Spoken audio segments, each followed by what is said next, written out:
वहीं वजीर आजम नरेंद्र मोदी ने सऊदी अरब के क्राउन प्रिंस मोहम्मद बिन सलमान के साथ फोन पर बातचीत की है। इस दौरान दोनों लीडरान के बीच कई मुद्दों पर चर्चा हुई है। पीएम मोदी ने सूडान से जिद्दा से रास्ते हिंदुस्तानी शहरियों को निकालने के दौरान सऊदी अरब के यहां हिमायत के लिए मोहम्मद बिन सलमान का शुक्रिया अदा भी किया है। तो क्राउन प्रिंस ने कहा है कि वो अपने हिंदुस्तानी दौरे के लिए पुरजोश में हैं। तो बातचीत यहां पर देखी गई है इन दोनों लीडरान के बीच। यहाँ पर शुक्रिया अदा करते हुए भी तमाम जो है सऊदी के लीडर वो नजर आए हैं।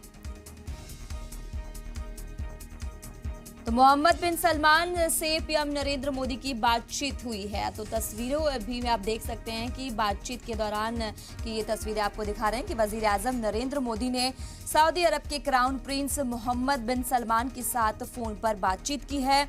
इस दौरान दोनों लीडरान के बीच कई मुद्दों पर खास चर्चा हुई है। पीएम मोदी ने सूडान से जिद्दा के रास्ते हिंदुस्तानी शहरियों को निकालने के दौरान सऊदी अरब की हिमायत के लिए मोहम्मद बिन सलमान का शुक्रिया अदा भी किया है।